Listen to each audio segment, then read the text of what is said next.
Assalamualaikum warahmatullahi wabarakatuh.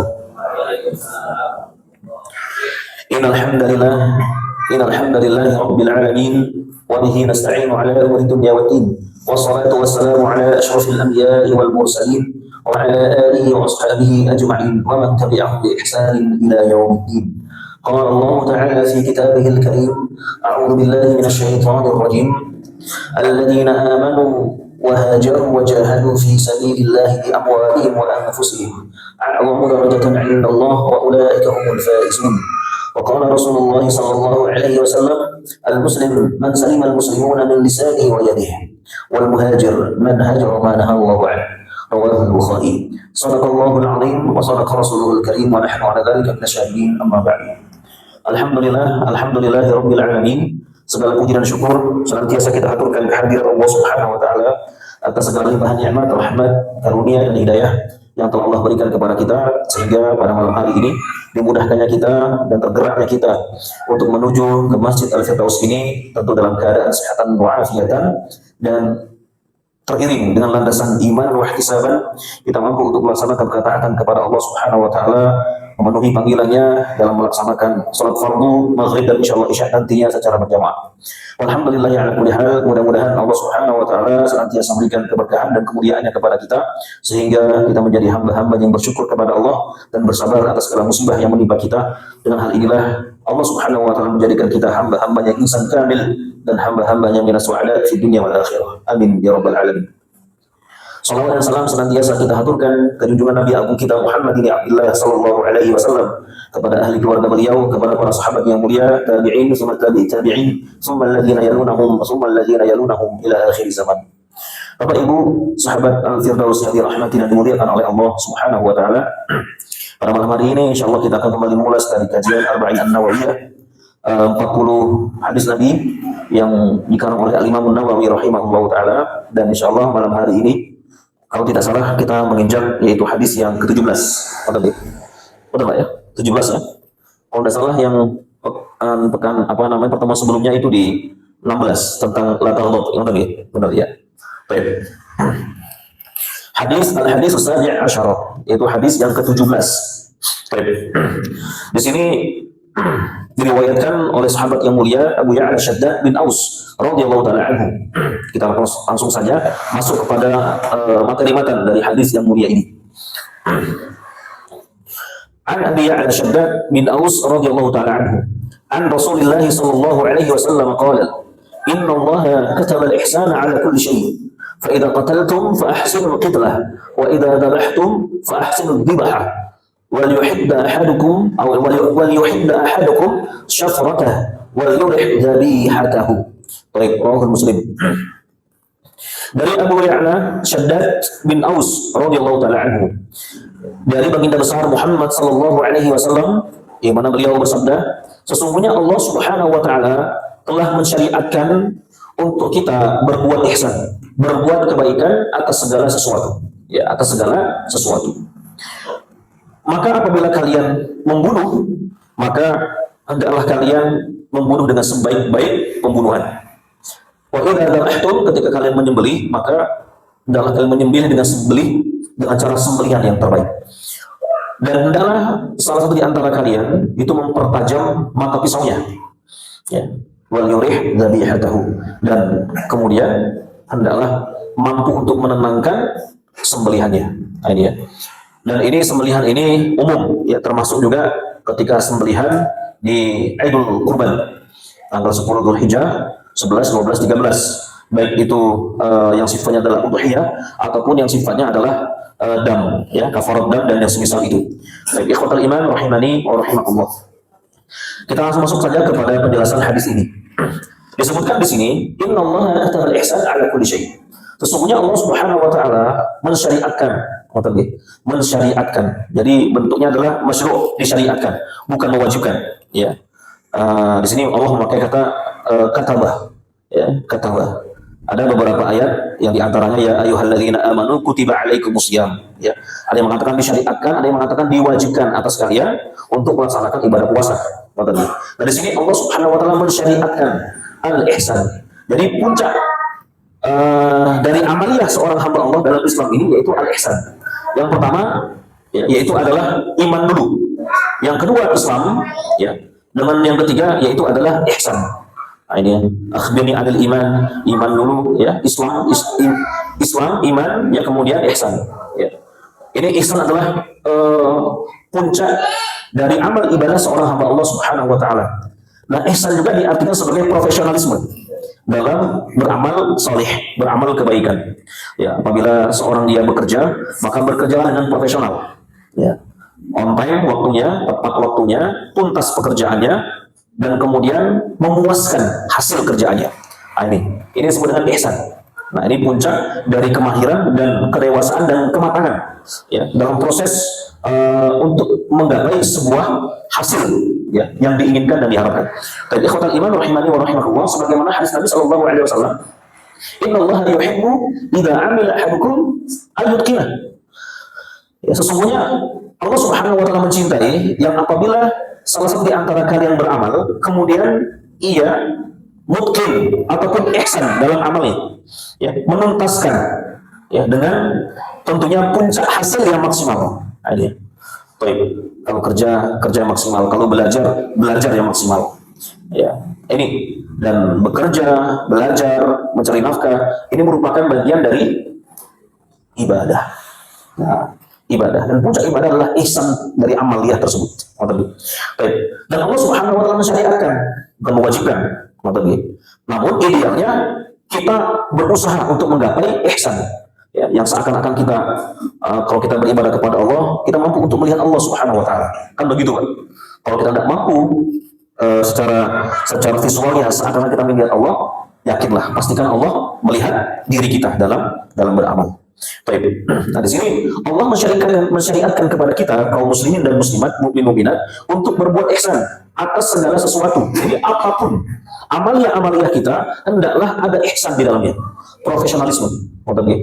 Baik.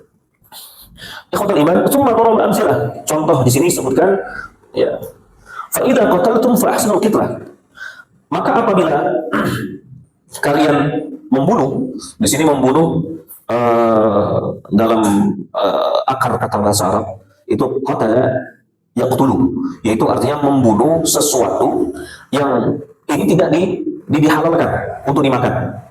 Misal bunuh anjing, bunuh babi, bunuh hama, ini ya, membunuh hama, membunuh apalagi berarti, membunuh, maaf, penjahat, kriminal, ya, kriminal. Maaf, macam begal, macam ada seperti orang Yahudi yang membunuh seorang budak wanita, ya, di kota Madinah sampai meninggal dunia.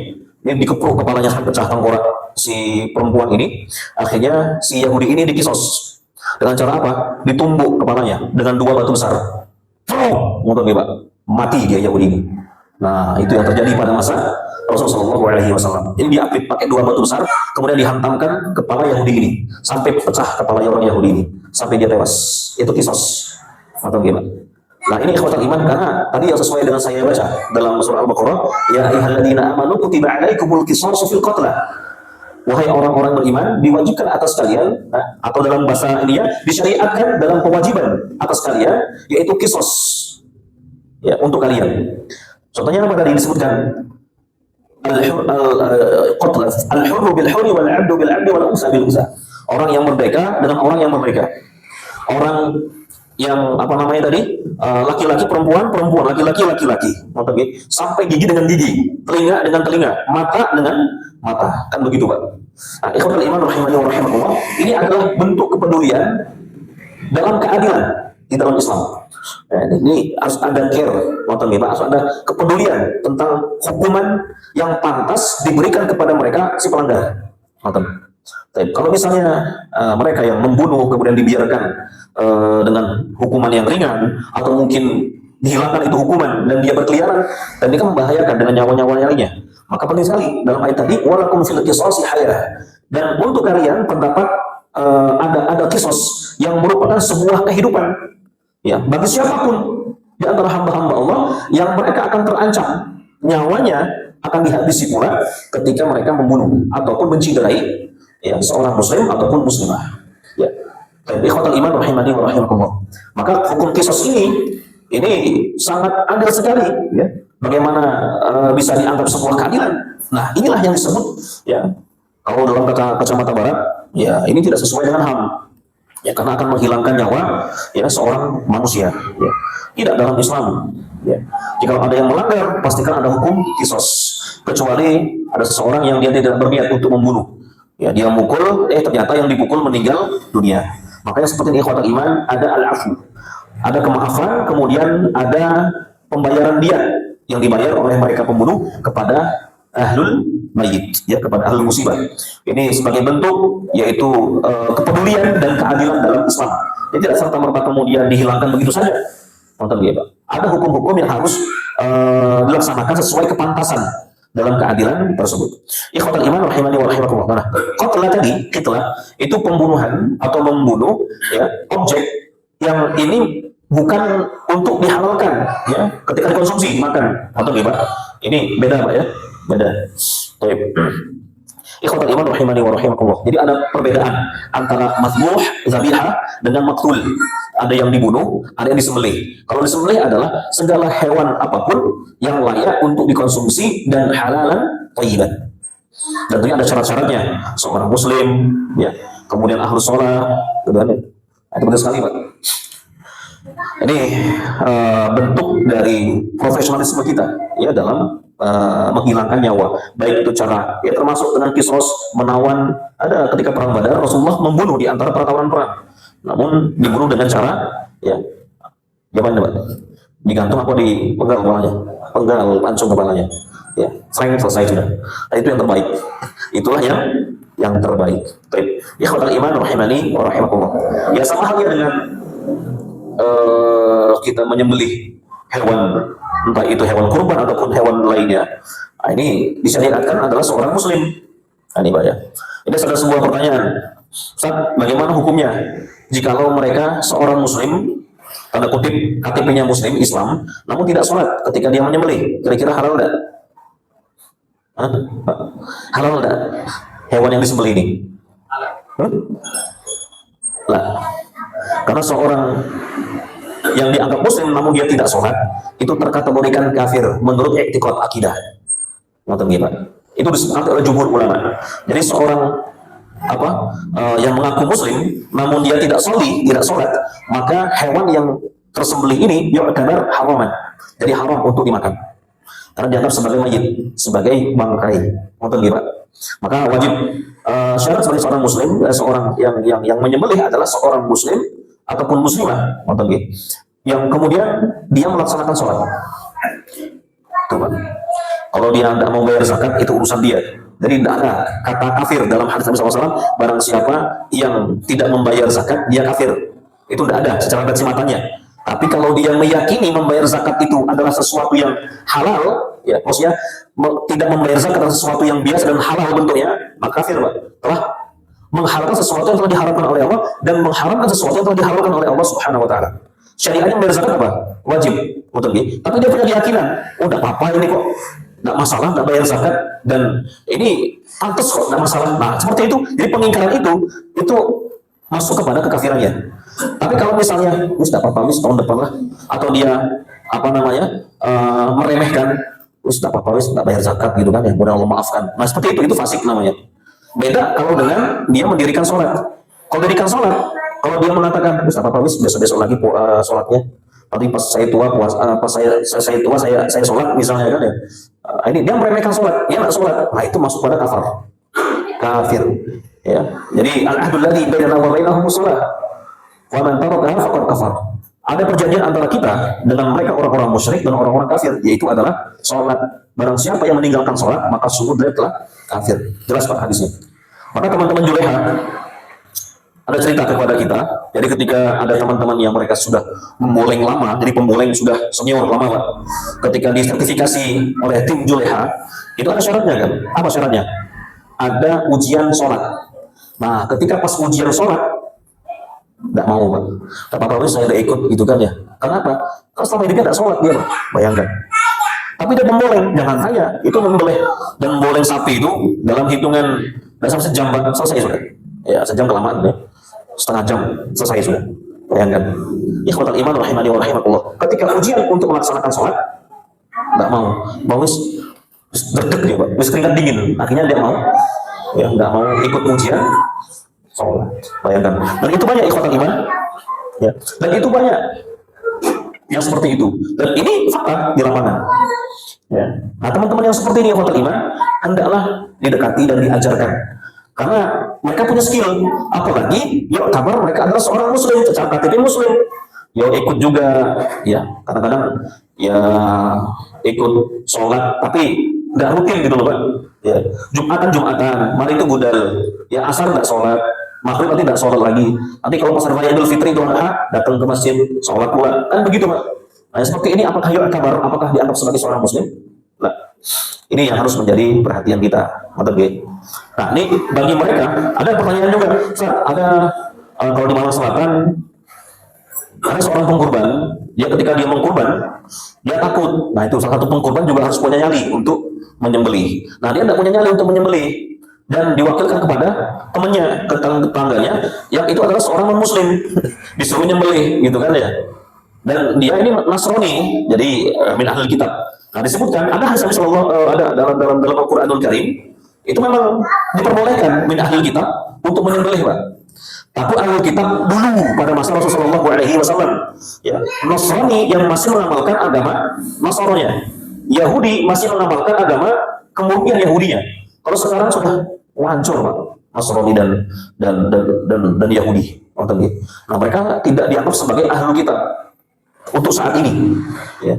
Dan mereka utama adalah seorang musyrik yang mereka menyembah selain daripada Allah Subhanahu wa taala. Nyembah Allah iya, nyembah Tuhan lain juga iya. Kan benar kan begitu kan? Kalau mereka dulu masih agama Nasrani itu mereka tidak menyembah Yesus, Nabi Isa alaihissalam. Ya mereka masih menyembah Allah Subhanahu wa taala dan meyakini Nabi Isa itu adalah sebagai nabi dan rasul. Kan begitu. Yahudi juga begitu. Nabi Daud sebagai nabi dan rasul. Kalau sekarang kan enggak. Nasrani menganggap Yesus sebagai Tuhan, kan begitu kan?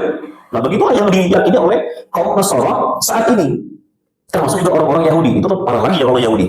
Tapi kalau iman rahimani wa rahimah, maka saya katakan dan ulama yang mutaakhirin, ya, Nasara dan Yahudi untuk masa saat ini, mereka tidak ditebarkan menjadi seorang ahli kitab dan masuk kepada Al-Qur'anul Karim yang dimana daging yang disembelih oleh mereka ahli kitab itu halal untuk kita kaum muslimin.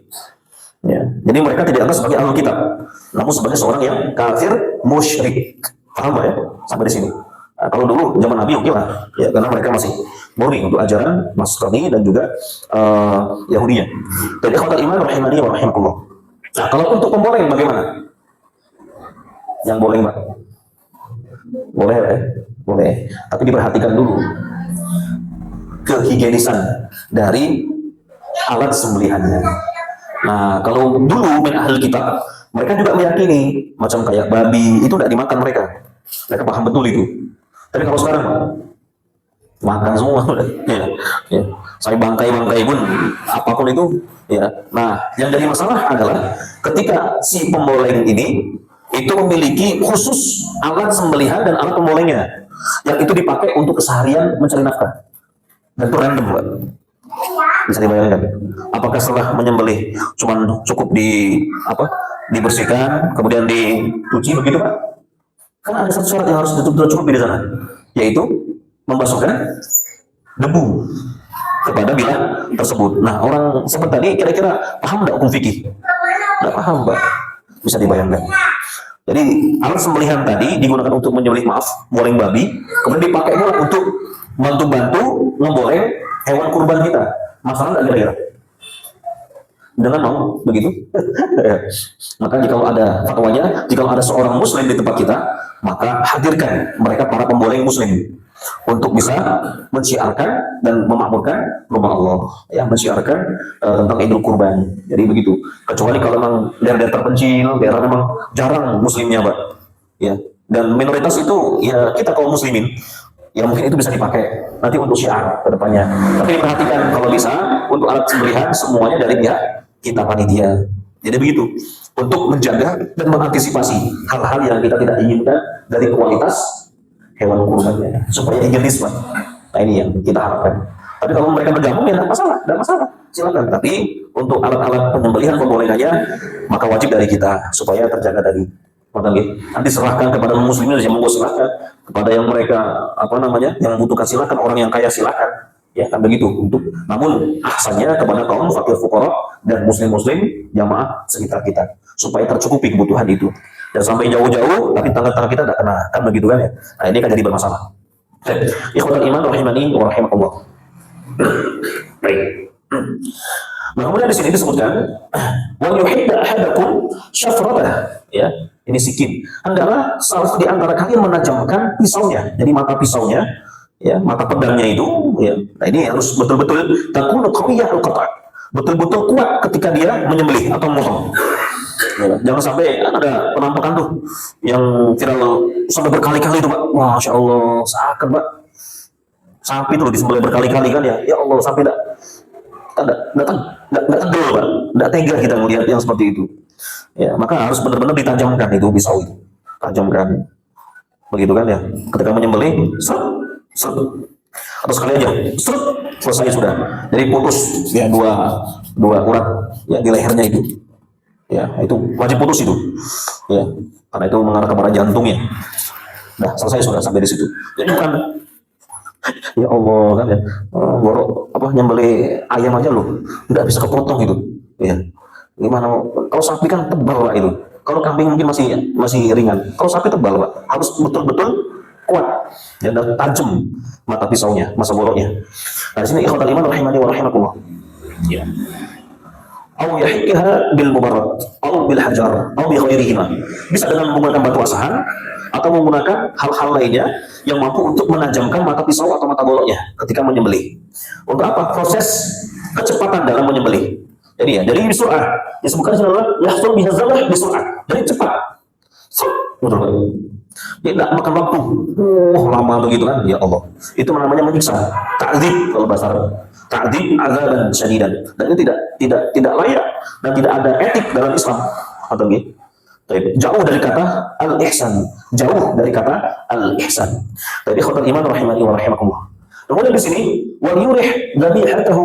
Nah, al-amr ay wal yurih dzabihatahu. Hendaklah ketika kalian menyembelih binatang yang tidak disembelih, ya, mereka betul-betul direhatkan dan kemudian mampu untuk dinyamankan. Ketika proses dalam penyembelihan itu, jadi hewan golok kita ataupun pisau kita itu berjalan dengan kuat dan cepat, sehingga ya, jadi mereka tenang. Hewan-hewan yang kita sembelih tenang, nyaman, selesai sudah. Begini kan ya. Wal yurih dzabihatahu, dan diistirahatkan dengan cara penyembelihan yang terbaik. Maka yang di sini yang biasa boleh insya Allah sudah paham. Apalagi yang sudah di dunia pembolengan ya. Teman-teman Julehah dan tim ini sudah paham ya bagaimana tim penyembelihan.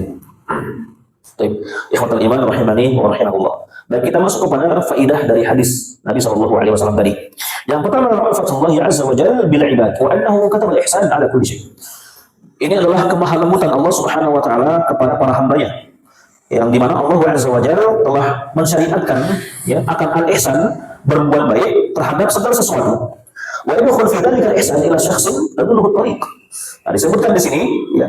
Dan masuk kepada pembahasan al-ihsan ini adalah kepada seseorang yang dimana dia menunjukkan kepada jalan. Dan orang tanya, "Apunten Pak, ya, walaupun tidak turun dari motor Pak." Gitu kan ya. Kalau di Jawa Pak, kalau di kita kalau tidak turun dari motor tanya, itu masuk ya kurang etis Pak ya. Kurang ajar Pak ya. Kan gitu kan. Mau turun dari motor gitu loh, mau tanya kan gitu biasanya kan ya. Kan adabnya gitu Pak ya, adabnya. Ya, dan kalau di Arab tidak ada kayak gitu Pak. Pokoknya tanya, mana jalan? Sana, katakan ya. Tapi kalau di sini enggak, karena masing-masing punya adat istiadat, punya budaya. Kalau di Jawa enggak, turun dulu. Kalau mobil paling enggak, buka pintunya, turun, tanya, kan begitu kan ya. Kalau enggak itu buka pintunya, kemudian ngomong, tanya, "Apunten Pak, ya, assalamualaikum, mau tanya," kan ya. Kalau motor, turun dari motor dulu, "Assalamualaikum Pak, helm dibuka," tanya. Mau tanya Pak, nah ini, begitu kan ya. Kalau di Timur Tengah enggak ada begitu. Tanya kan ya, "Ya Aziz, aina tariq ila Makkah," misalnya kan ya. Mana jalan menuju ke Mekah? Oh, sana katanya. Ya, itu syukran ya kan ya. Barakallahu fiik, kan dia amanillah. Selesai sudah. Begitu aja. Baik. Nah, di sini ikhwatul iman, saya tidak merhatikan tadi untuk masalah budayanya. Seseorang yang menunjukkan kepada jalan yang ditanya, nah ini bukan bagian daripada ihsan, kebaikan. Ada orang tanya kepada kita, mau dia bagaimana caranya? Mas, kemana? Jalan ke masjid. Ngapain Pak? Ke sana Pak. Ada sebelah kanan, terus lagi. Nah, nanti ada palangnya itu. Oh, ini matur suwun. Nah, itu sudah menunjukkan bagian ihsan, menunjukkan kepada jalan ya untuk dia mencapai tujuannya. Baik. Atau juga bisa disebutkan kalau itu ta'am, memberikan makan kepada ya orang, entah itu jamaah, entah itu fakir miskin, atau orang yang membutuhkan, entah itu musafir, termasuk keluarga kita, sahabat kita, teman kita. Selama mereka adalah seorang muslim muslimah, bahkan mereka non muslim sekalipun, kalau kita kasih minyak makhluk yang bernyawa, itu merupakan bagian dari ihsan. Apalagi adalah seorang muslim muslimah, apalagi keluarga kita, apalagi jamaah kita. Itu ta'am, ngasih makan. Kemudian wal amru bil ma'ruf wan nahyu 'anil munkar. Nah, ini budaya kita di bersyarikat, yaitu adalah amar ma'ruf nahi munkar. Ini harus ada budaya untuk terus mendakwahkan tentang kebaikan. Ya. Berdakwah supaya kita cegah segala kemungkaran yang terjadi. Nah, ini kalau di kita masyarakat, ya semampu kita untuk mendakwahkan kebaikan di tengah masyarakat. Kalau di pucuk perpolitikan, nah ini ya, sampaikan kebaikan kepada mereka para pemimpin. Ya, baik. Ya paling tidak, kalau korupsi jangan terang-terangan kali gitu kan ya. Kalau korupsi jangan besar-besar kali lah korupsinya, kan begitu kan ya. Nah ini Pak, nanti lama-lama kan harus turun, kan begitu. Ya kalau langsung maka repot negara kita. Ya dengan koruptor ini udah habisnya udah. Ya, maka penting sekali amar ma'ruf nahi munkar. Karena kenapa? Satu perahu, satu bahtera itu harus ada yang mengingatkan. Kalau ada yang merusak kapal, gitu kan ya. Terus kita diamkan begitu Pak, apa enggak habis semua kita? Dalam satu kapal bahtera itu, kan harus ada yang mengingatkan. Tapi jangan aja orang-orang yang di penumpang kapal kemudian ngambil ngambil material kapal, kemudian bolongi kapal, merusak kapal, terus didiamkan. Ya nggak bisa begitu, harus dicegah. Oh jangan. Ya walaupun taruhannya juga, ya mungkin kita terancam, tapi tetap kita harus sampaikan itu supaya tak mati semua kita. Kalau misalnya dibiarkan, ya tenggelam semua kita. Maka pentinglah gitu. Dan itu analogi yang disampaikan Rasulullah SAW. Jadi adanya amar ma'ruf nahi munkar. Dan salah satu bentuk nahi munkar yang saat ini ya oleh para ulama Persyaratan Muhammadiyah ataupun juga di MUI, yaitu larangan tentang LGBT. Nah, ini kan ya, harus ada fatwanya itu. Larangan tentang LGBT. Bahaya itu. Karena kalau tidak ada yang mengingatkan tentang larangan ini, hati-hati. Allah akan menyiksa dan mengambil sebuah kaum dengan adab dan siksaannya kalau tidak ada yang mengingatkan tentang hal itu. Ini Pak. Sekali kita orang-orang soleh, orang-orang baik, iya. Tapi kalau kita tidak ingatkan mereka, tidak ingatkan pemimpin kita, tidak ingatkan masyarakat dan umat ini, kan membahayakan. Nanti yang terkena azabnya tidak hanya mereka orang-orang yang bermaksiat, namun kita yang soleh ini tidak terkena imbasnya. Ada tsunami itu, di tsunami itu juga ada orang-orang soleh. Ya. Yang gempa di Lombok, gempa di Palu itu juga ada orang-orang yang soleh. Nah, ini Pak. Nah, jangan sampai ini masyarakat kita Malang Raya, nah ini menjadi sebuah ujian nantinya. Sidoarjo itu sudah peringkat pertama untuk penyebaran virus HIV saat ini. Sidoarjo Pak. Hati-hati Pak Sidoarjo Pak. Ini riset ya, Pak. Disebutkan dalam sebuah berita. Sidoarjo sudah di tingkat pertama penyebaran virus HIV. Dulu Surabaya, sekarang Sidoarjo. Nah Malang ada di peringkat keberapa begitu. Ini kan memprihatinkan ikhwatul iman rahimani wa rahimakumullah. Ini kalau kita diamkan, azab ini akan menyebar dan mengerikan lagi nantinya azab betulan yang Allah turunkan berupa bencana alam, berupa banjir, berupa longsor, berupa gempa, berupa tidak tahu cara Allah lah. Nah itu. Nah ini harus ada budaya amar ma'ruf nahi munkar. Kalau tidak keluarga kita, teman kita, ada teman-teman kita yang maaf waria-waria itu yang melambai-melambai itu, ingatkan. Itu kan ya, obat loh. Ya gitu kan ya. Bisa orang tidak ada Pak ya, teman-teman Pak ya. Ya mungkin ada ya, teman-teman kerja kayak teman-teman apa gitu. Nah, seperti itu ingatkan mereka supaya kembali kepada kodratnya. Jangan sampai ini hak asasi manusia. Iya, kita boleh perbedaan, tapi tidak untuk penyimpangan. Itu penyimpangan itu. Nah, yang penyimpangan ini berbahaya. Perbedaan tidak apa-apa, tidak masalah Pak. Dengan Syafi'i, saya Hambali, tidak masalah begitu Pak. Tapi kalau sudah penyimpangan, tidak bisa ada toleransi sudah. Nah, kalau HAM itu kan mau dia perbedaan, mau dia penyimpangan, dihantam semua kan. Ya, begitu dari kacamata HAM begitu. Nah, kita tidak berkiblat pada HAM, namun kepada Al-Quran dan juga Sunnah, kepada Islam kita. Baik. Dan ini sebagaimana yang disebutkan oleh Nabi SAW, minal qatl wa dzabh, mujad amsilah. Contoh dari pembunuhan atau kisos ataupun penyembelihan terhadap hewan kurban. Baik, itu yang pertama. Jadi ini bentuk dari kemahalembutan Allah Subhanahu wa taala. Yang kedua, al-hasu 'ala al-ihsan fi kulli syai', li'anna Allah ta'ala kataba dzalika syar'ahu syar'an muakkadan. Dianjurkan untuk kita berbuat ihsan dalam segala sesuatu. Ini Pak ya. Tadi kan saya katakan diwajibkan, namun disyariatkan. Namun puncaknya adalah kita maksimal dalam berbuat ihsan. Ya, begitu, disyariatkan. Baik. Nah, di sini adalah anjuran untuk kita berbuat ihsan, berbuat yang terbaik. Ya, kalau muslim yang mereka belum sholat, yang mungkin baru awal-awal dia mu'alaf, terus diingatkan tentang fikih sholat, diajarkan supaya proses untuk terus dia melaksanakan sholat. Kan begitu, Pak. Jangan habis pakai syahadat, terus nggak sholat. Nah, kan nggak benar begitu, Pak. Ada yang begitu? Ya, ada. Ya. Ada tetangga kami di perumahan, tapi di atas, yang perumahan atas, Pak.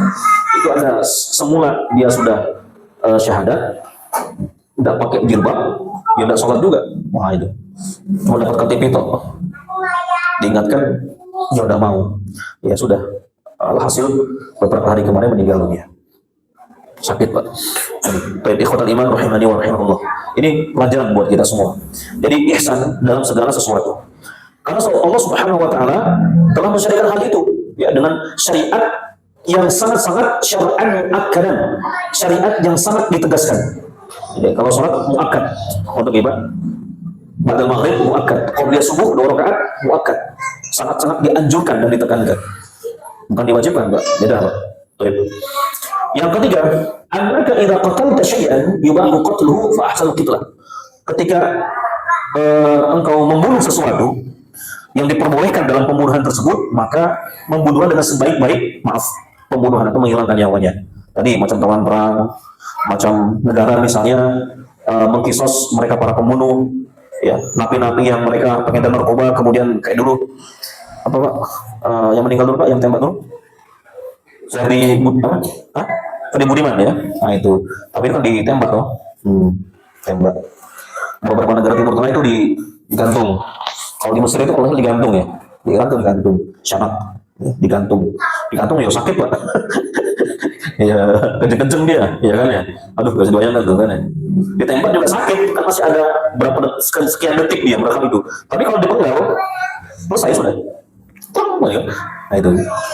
Kalau di Yaman itu ditembak jantungnya. Jadi ya kayak di Indonesia beda. Kalau di Indonesia kan pakai penembak jitu, Pak, ya. Ada berapa orang begitu, nanti salah satu di antara penembak ini ada satu peluru, gitu kan ya. Nah, mereka nggak tahu di mana kan begitu. Kalau di Yaman nggak, di Yaman itu orang ditelumpuhkan, ditembak. Ada kan video yang viral itu, Pak? Tembak itu, ini Yaman itu, ditembak di bagian jantungnya. Jadi lumpur dia pasti ambil apa di pakai kapur itu, Pak, ya, dilingkari mana bagian jantungnya, tembak situnya, cekel, pakai AK-47 itu, kan ya. Sakit juga sama aja, Pak, itu, ya kan ya.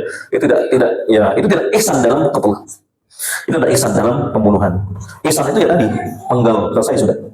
Ya mungkin agak sedikit apa namanya, sadis ya, padahal ya udah sadis lah, kan begitu. Tapi ikhwatul iman rahimani wa rahimakumullah. Nah tadi misalnya ada kita di apa namanya, diganggu oleh seekor anjing misalnya. Anjing ini sering gigit orang karena sampai membuat rabies. Itu boleh, Pak, dibunuh anjing itu. Boleh. Nah, gimana caranya? Membunuh dengan cara yang baik. Jangan masukin karung, gebukin, mati dia. Ya, ada gitu kan ya. Jadi masukin karung, digebukin kan ya. Nyiksa itu kan ya. Ya, gimana caranya? Ya tembak aja. Ya. Bius, mari itu tembak. Begitu selesai. Kalau digorok gimana juga namanya kan ya. Nah itu, jadi begitu ya. Disebutkan di sini birosos, ya. Kan dia bukan yang birosos, tembak kepalanya, atau biros, atau dipecahkan kepalanya. Pakai batu besar itu, Pak. Prok, gitu kan ya. Selesai sudah. Terus kepalanya, Pak. Tapi kalau dipukuli, Pak, sakit mereka. Anjing masukkan karung gitu kan ya. Kalau orang-orang di Sumatera, orang-orang Batak itu, Pak, itu masukkan karung, Pak. Kalau mau masak itu mereka, saya tahu gitu kan ya. Depan rumah saya orang-orang Batak itu. Anjing itu masuk karung, dikebukin, Pak, kain gitu kan ya. Nanti setengah jam itu baru diam kan ya. mati sudah. Nah, ya emang begitu ya. Ya, baik. Ikhwatul iman rahimani wa rahimakumullah. Baik, itu mungkin yang bisa saya sampaikan. Terakhir di sini yang keempat, Allah azza wa jalla lahul amr wa ilaikumul hukm. Allah Subhanahu wa taala memiliki perintah. Jadi Allah azza wa jalla itu hak fiturnya, absolutnya adalah perintah. Allah memerintahkan dan wa ilaihil hukum, dan hukum itu kembali kepada Allah Subhanahu wa taala. Jadi hukumnya tata cara nanti bagaimana mengadili itu kembali kepada Allah. Allah yang memerintahkan, ketika nanti ada konsekuensi dalam pelanggaran-pelanggaran hukum, maka kembali kepada Allah azza wa jalla. Jadi ada perintah, ada solusi yang Allah berikan. Jadi kan, mereka yang berzina ada solusinya. Mereka yang mencuri ada solusinya. Mereka yang melanggar itu ada solusinya. Jadi semua sudah ada ya amar perintahnya dan hukum peradilan solusi yang Allah sudah sampaikan. Disebutkan di sini innallaha katabal ihsan ya. Dan di sini disebutkan kitabatullah, Allah Subhanahu wa taala mensyariatkan itu ada dua bentuk. Ada yang disebut kitabiyatul qadariyah, ada kitabatun syariah. Ada pensyariatan bentuknya qadariyah, takdir Allah Subhanahu wa taala. Ada yang pensyariatan secara syar'i. Nah, ini nanti kita bahas setelah kita dengarkan kumandang azan salat Isya. Oke, apa Bapak? Bapak bisa dikumandangkan barakallahu fiik.